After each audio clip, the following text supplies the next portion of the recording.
Selamat pagi. Pagi. Smekta cerdas, Smekta terampil, Smekta siap uji. SMK Negeri 1 Telawan. Yes, bisa. Ya, terima kasih. Silakan duduk kembali. Oke, kelihatannya sangat bersemangat sekali ya kalian hari ini. Nah, sebelum kita mulai pembelajaran hari ini, kita awali dengan doa dulu. Siapa di antara kalian yang mau memimpin doa kita pagi ini? Saya Oke, karena Michael yang duluan angkat tangan, Michael doa pembuka, nanti Eva doa penutup ya. Ya, silakan Michael.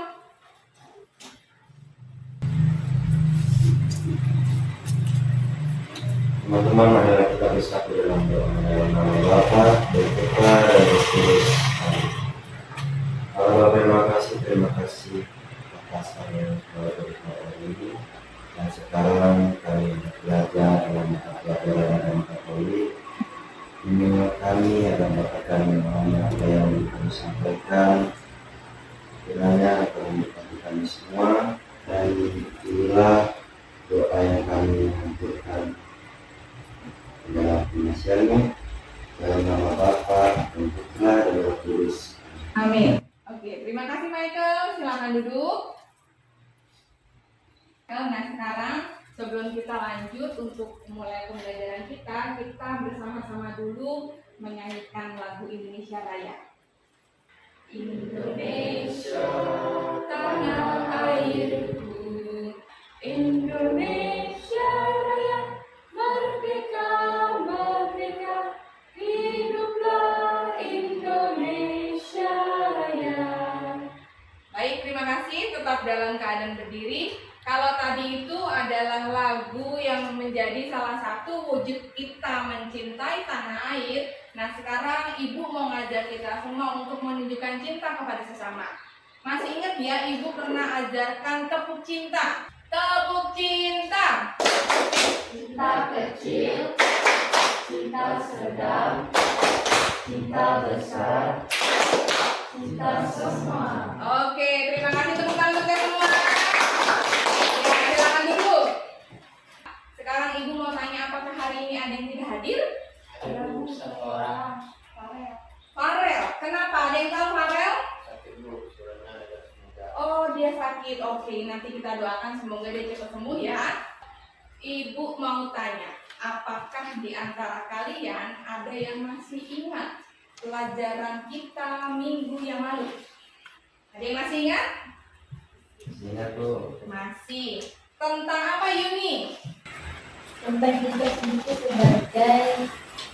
sebagai sumber pengenalan Yesus, pribadi Yesus. Bagus. Nah, sekarang apakah ada yang masih ingat apa saja bagian dari kitab Taurat dalam Perjanjian Lama? Angkat tangan yang masih ingat. Dia Paula. Kejadian, Keluaran, Bilangan, Ulangan, dan Imamat. Oke, mantap. Selanjutnya, apa saja yang menjadi bagian dari kitab Perjanjian Baru, bagian kitab Injil? Ada yang masih ingat? Noel? Ya. Matius, Markus, Lukas, Yohanes, Bu. Oke, benar jawabannya. Kita tepuk tangan untuk mereka. Ya, bagus ya. Berarti masih ingat pembelajaran kita minggu lalu tentang kitab suci ya. Kalau minggu lalu sumber kita mengenal pribadi Yesus lewat kitab suci. Hari ini kita akan mengenal pribadi Yesus lewat tradisi. Nah, sebelum itu, sekarang Ibu mau tanya, apakah kalian tahu apa itu tradisi? Apa itu tradisi secara umum dan apa itu tradisi dalam gereja Katolik? Lalu kira-kira apakah kalian tahu apa itu tradisi dan contoh-contohnya yang masih dihidupi oleh gereja Katolik? Nah, mungkin kalian bertanya-tanya yang menjadi tujuan pelajaran kita hari ini ya.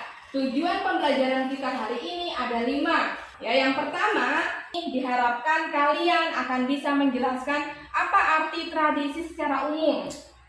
Ya, lalu kemudian yang kedua, kalian juga akan tahu apa makna tradisi dalam gereja Katolik. Dan yang ketiga, kalian nanti akan mengetahui apa saja dasar kitab suci dari tradisi itu dalam gereja Katolik. Yang keempat adalah kalian juga nanti akan diharapkan bisa menjelaskan tentang apa saja dasar dokumen gereja berkaitan dengan tradisi. Dan yang terakhir, nanti kalian akan bisa mengidentifikasi atau menyebutkan apa saja contoh-contoh tradisi yang masih dihidupi oleh gereja Katolik. Nah, dalam pembelajaran kali ini kita akan menggunakan model pembelajaran PBL atau Problem Based Learning, menggunakan pendekatan Deep Learning. Ya, kita akan mulai pembelajaran kita hari ini untuk tahu lebih banyak berkaitan dengan tradisi. Nah, pertama-tama saya akan minta kalian untuk mengamati gambar. Ya, lihat gambar yang ada di depan, ada 2 gambar di situ. Coba perhatikan, apakah kalian tahu atau mengenal dari 2 gambar ini? Ada yang tahu atau tidak? Tidak tahu. Oke, berikutnya saya yakin kalian pasti ada yang tahu tentang salah satu gambar ini. Nah, yang mana? Gambar yang mana, Reza? Ini, apa ini? Gambar apa ini? Lawang sekepe. Nah, ini adalah salah satu contoh tradisi Kalimantan Tengah ya. Nah, kira-kira dengan melihat gambar ini, apakah kalian sudah punya bayangan apa itu tradisi? Nah, selanjutnya untuk mencari dari berbagai sumber, ya hari ini saya izinkan kalian menggunakan HP untuk aktivitas kita. Oke, silakan kalian scan kode QR di depan ini. Di dalam kode QR itu ada pertanyaan ya. Silakan kalian boleh menjawab pertanyaan yang ada di dalam sana.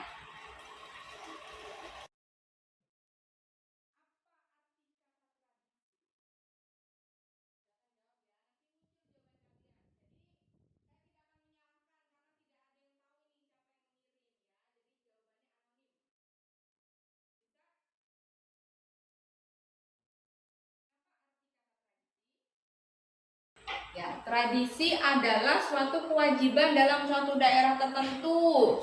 Tradisi adalah salah satu adat yang diwariskan, kebiasaan, nilai atau perilaku yang diwariskan secara turun-temurun. Ya, bagus. Lanjut ya, pertanyaan berikutnya.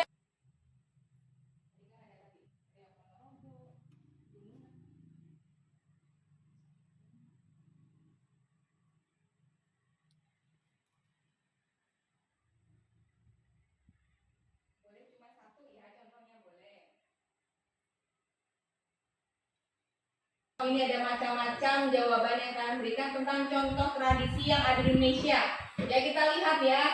Sebagian tadi menjawab dengan mengingat gambar yang kalian sudah amati, yaitu adalah Lawang Sekepeng, Reok Ponorogo, Gunungan, dan Rambu Solo. Lalu ada tradisi ngaben di Bali, ya betul. Ya, kemudian ada wayang kulit dari Jawa Tengah, ya betul. Ya, jadi ini juga bagian dari tradisi, bagus ya. Kita lanjutkan pertanyaan berikutnya.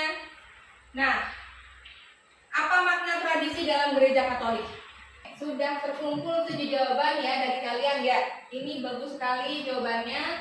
Ya, jadi makna tradisi dalam gereja Katolik yang kalian temukan ada banyak ini ya. Tradisi suci, ya bagus jawabannya ya.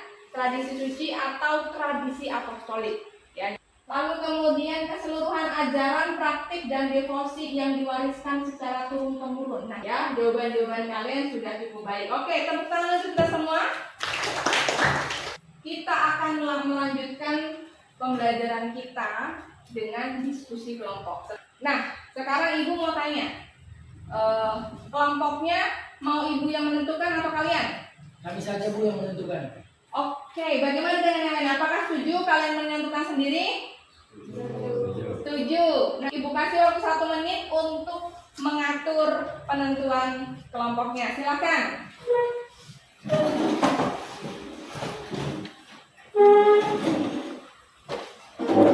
Ya, jadi sekarang kalian waktunya untuk bekerja dalam kelompok dan ibu akan membagikan lembar kerja untuk masing-masing kelompok supaya bisa kalian diskusikan dan kalian kerjakan bersama.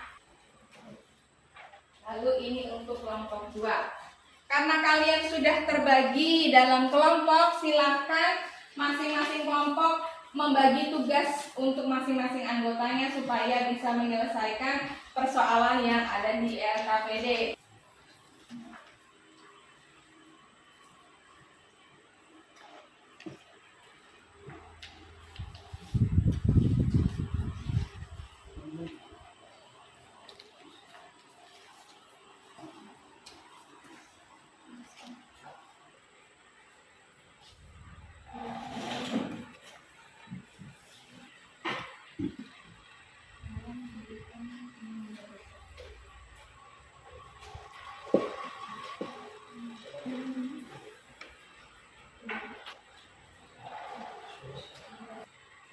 Baiklah ya. Jadi tadi kalian sudah mengerjakan lembar kerja berkaitan dengan dasar kitab suci dan juga dokumen gereja berkaitan dengan tradisi suci. Supaya tidak mengantuk dan kembali fokus, ayo kita berdiri dulu nak. Tepuk 1, tepuk 2, tepuk 3, tepuk 4, tepuk 5, 3 kali tepuk 5.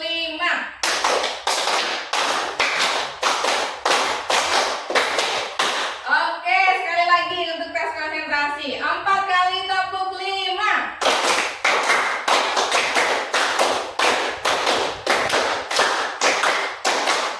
Iya, luar biasa, tepuk tangan. Kita akan melanjutkan penyelidikan kita berkaitan dengan contoh-contoh tradisi dalam gereja Katolik.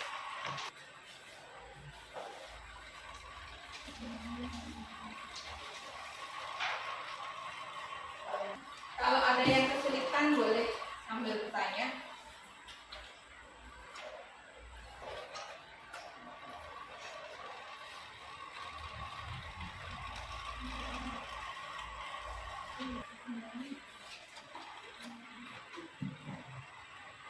Apakah sudah selesai? Sudah, oke.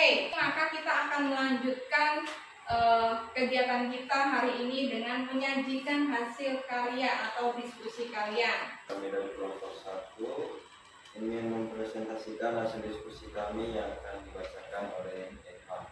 Baik, saya akan membacakan hasil kerja kelompok kami. Dasar Biblis tradisi suci. Tradisi suci bersama dengan kitab suci merupakan pilar penting dalam kehidupan iman gereja. Beberapa ayat Alkitab secara eksplisit menunjukkan keberadaan dan pentingnya ajaran lisan yang diwariskan para rasul. Pilar iman gereja. Pengajaran para rasul, kisah para rasul ayat 2-42. Jamaat perdana bertekun dalam pengajaran para rasul sebelum tulis-tulisan perjanjian baru ditentukan. Ini menunjukkan pentingnya ajaran lisan awal.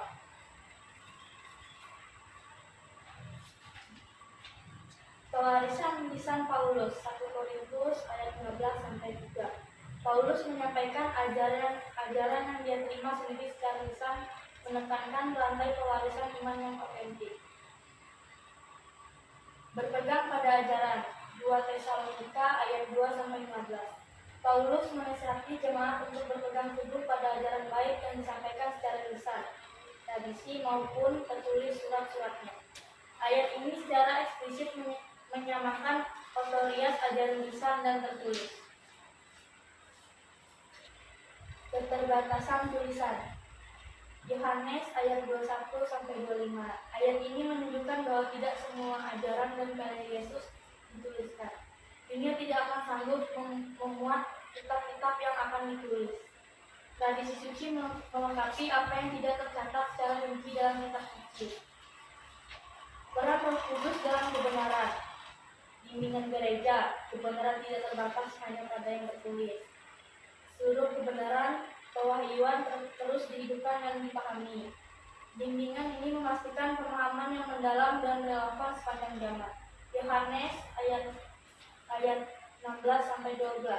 Roh Kudus membimbing gereja kepada seluruh kebenaran. Tradisi suci, warisan hidup. Tradisi suci adalah ajaran lisan para rasul yang diwariskan secara turun-temurun melengkapi dan menjelaskan kitab suci. Dua sumber kewahyuan. Kehidupan iman gereja didasarkan pada dua sumber kewahyuan ilahi yang terkait: kitab suci, firman Tuhan yang tertulis, diilhami oleh Roh Kudus.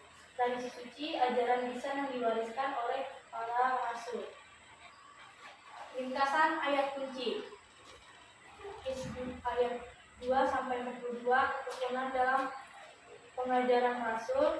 1 Kor ayat 15 sampai 3, pewarisan ajaran lisan Paulus. 2 Tesalonika ayat 2 sampai 15, berpegang pada lisan dan tertulis. Yohanes ayat 21 sampai 25, tidak semua karya Yesus ditulis. Yohanes ayat 16 sampai 13, bimbingan Roh Kudus kepada kebenaran penuh. Kesimpulan, fondasi yang utuh. Ayat-ayat ini menegaskan bahwa kehidupan iman gereja tidak hanya berdasarkan kitab suci, tetapi juga ajaran lisan para rasul yang diwariskan secara turun-temurun. Tradisi suci dan kitab suci membentuk satu kesatuan yang tak terpisahkan dalam kewahyuan ilahi. Demikian presentasi dari kelompok kami. Apakah ada yang mau bertanya? Ya, silakan dari kelompok 2. Jelaskan lagi apa kata kisah para rasul tentang tradisi. Kisah para Rasul bab 2 ayat 42 berbicara, jemaat perdana berketum dalam pengajaran para rasul sebelum tulisan-tulisan perjanjian baru dikumpulkan. Ini menunjukkan tentunya ajaran Islam awal. Apakah sudah cukup jelas? Ya, Apakah ada pertanyaan lagi? tidak ada. Tidak ada. Oke, kita beri tepuk tangan untuk kelompok 1. Aku akan mempresentasikan hasil diskusi kami yang akan dibacakan oleh Paula. Baik, saya akan membacakan diskusi ini. Tradisi suci dalam Katekismus Gereja Katolik. Katekismus Gereja Katolik menjelaskan hubungan kuat antara tradisi suci dan kitab suci sebagai sumber tunggal wahyu ilahi. Injil diwariskan secara lisan dan tertulis oleh para rasul. Para rasul menyerahkan wewenang kepada uskup sebagai penerus. Tradisi dan kitab suci berasal dari sumber ilahi yang sama. Perintah Kristus.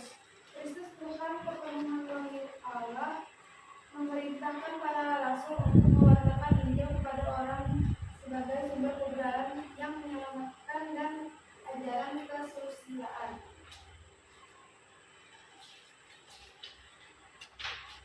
Pengalihan Injil ada dua cara, itu secara lisan dan secara tertulis.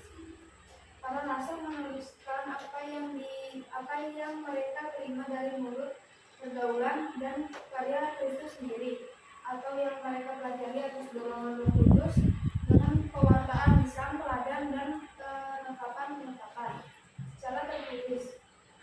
Para rasul dan tokoh-tokoh rasuli atas ilham Roh Kudus menentukan amanat keselamatan. Menjaga keutuhan Injil agar Injil senantiasa terpelihara secara utuh dan hidup di dalam gereja. Para rasul meninggalkan uskup-uskup sebagai pengganti mereka. Penggantian uskup gereja melestarikan sampai ke penuhan zaman kewartaan rasul. Tradisi penerus yang hidup. Penerus yang hidup ini yang berlangsung dengan bantuan Roh Kudus dinamakan tradisi. Tradisi sangat erat berhubungan dengan kitab suci meskipun berbeda. Gereja melestarikan dan meneruskan imannya yang seutuhnya dalam ajaran hidup dan ibadahnya. Ungkapan para bapa suci memberikan kesaksian akan kehadiran tradisi yang menghidupkan ini. Kehadiran sabda Bapa dalam Roh Kudus. Penyampaian diri Bapa melalui sabdanya dalam Roh Kudus tetap hadir dan berkarya di dalam gereja. Allah bersabda, gema Injil dalam gereja, Roh Kudus bekerja menuju segala kebenaran. Roh Kudus menyebabkan suara Injil yang hidup bergema dalam gereja menghantarkan umat beriman menuju segala kebenaran dan menyebabkan sabda Kristus menetap dalam diri mereka secara berlimpah.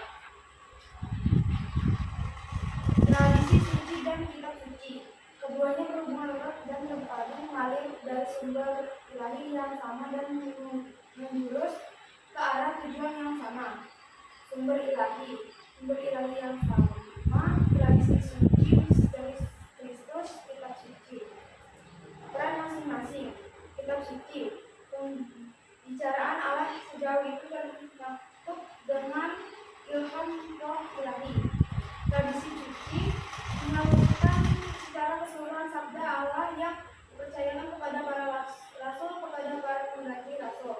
Tugas penerus memelihara, menjelaskan, dan menyebarkannya dengan setia dalam terang roh kebenaran.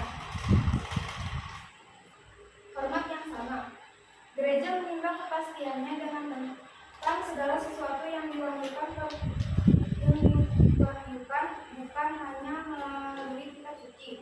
Maka dari itu keduanya baik tradisi maupun kitab suci harus diterima dan dihormati dengan terasa kesalehan dan hormat yang sama.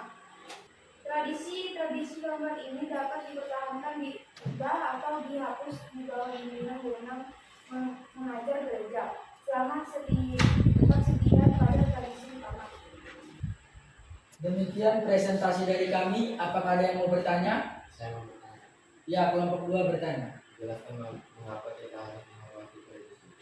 Dalam Katekismus Gereja Katolik dari 80 sampai 82 dijelaskan tradisi suci dan kitab suci berasal dari sumber ilahi yang sama, dan keduanya harus diterima dengan hormat yang sama. Apakah sudah puas dengan jawabannya? Apakah ada yang mau bertanya lagi? Demikian presentasi dari kami. Terima kasih. Ya, kita kasih tepuk tangan untuk kelompok 1. Kami dari kelompok 2 akan mempresentasikan hasil diskusi kami yang akan dibaca oleh Hendrik. Tradisi suci dalam gereja Katolik. Beberapa contoh tradisi suci yang dipegang oleh gereja Katolik antara lain ajaran-ajaran usul gereja, pengajaran Paus sebagai pemerintah Kristus bersama para uskup, urusan para gereja dan para orang kudus yang setia pada magisterium. Katekismus gereja Katolik, liturgi dan sakramen-sakramen.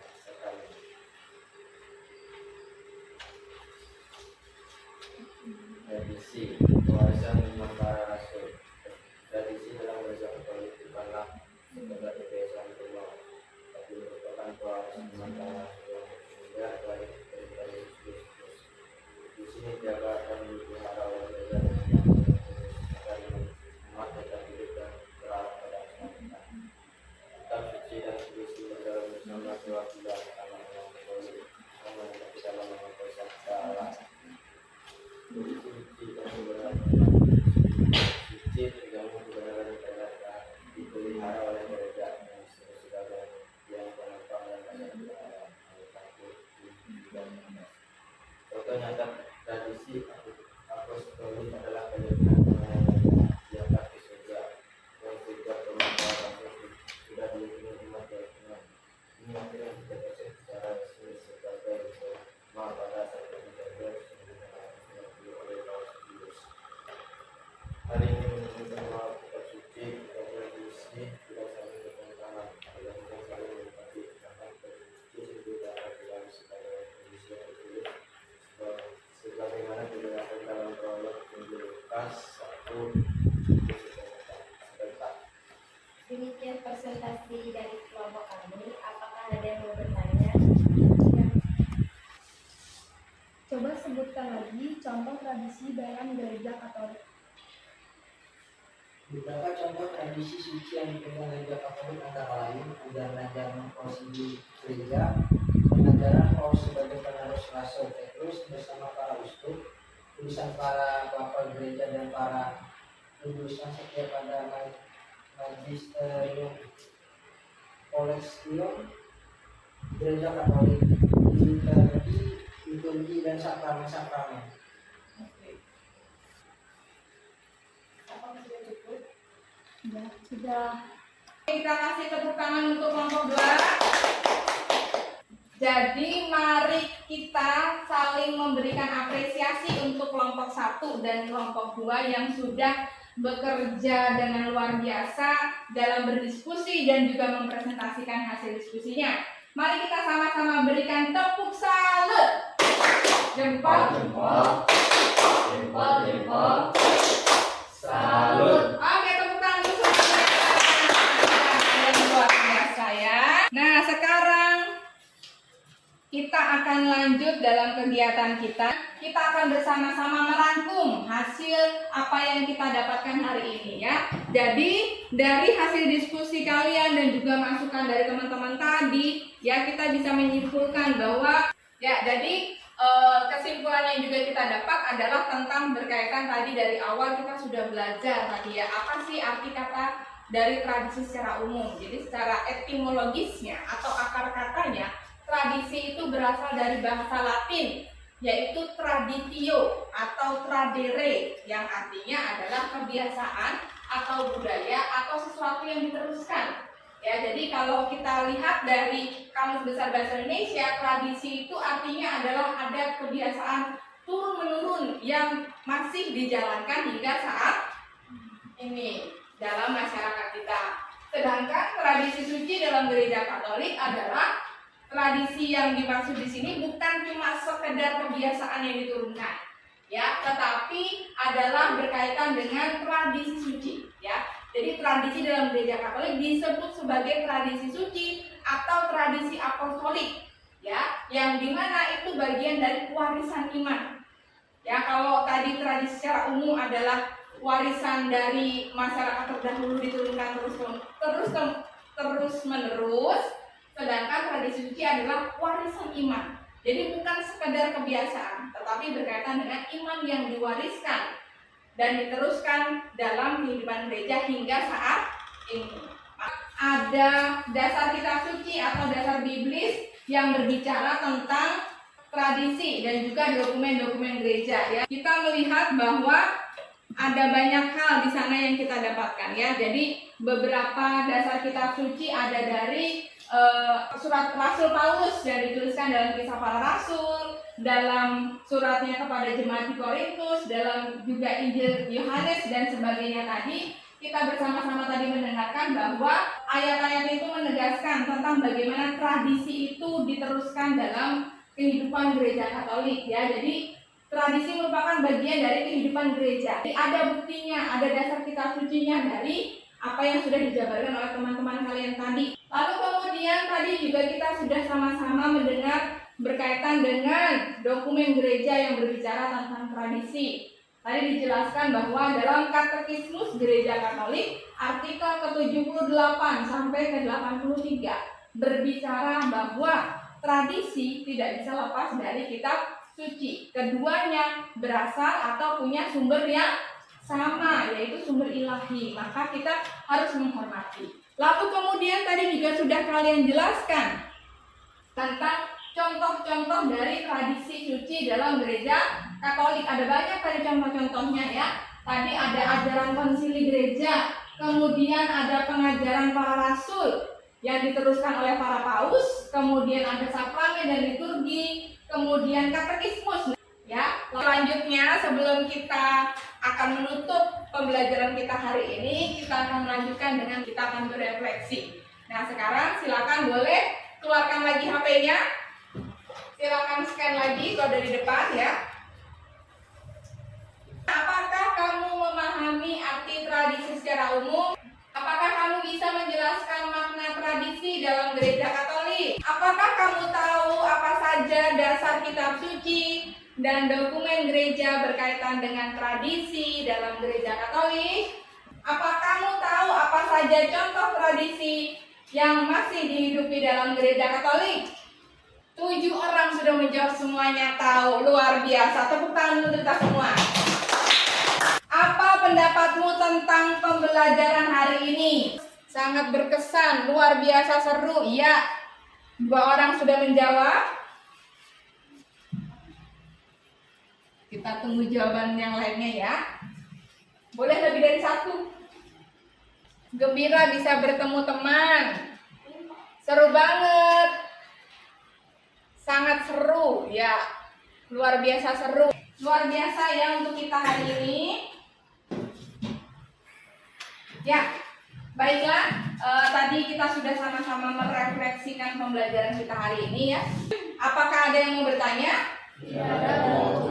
Oke, kalau begitu sebelum kita mengakhiri, marilah kita tutup dengan doa ya, sesuai dengan kesepakatan kita di awal tadi. Silakan Eva memimpin kita dalam doa penutup. Maka kita bersatu dalam doa dan berdoa dan kita dan berterus kasih. Bapa yang kami kasih, terima kasih kepada pelajaran hari ini. Kami bersyukur atas semua bantuan yang diberikan bersama. Semoga apa yang kami dapat hari ini selalu menyenangkan. Inilah doa dan mohon kami demi Kristus Tuhan yang kami. Amin. Dalam nama Bapa dan Putra dan Roh Kudus. Amin. Terima kasih Eva. Terima kasih untuk hari ini. Sampai kita berjumpa lagi minggu depan. Selamat pagi. Pagi.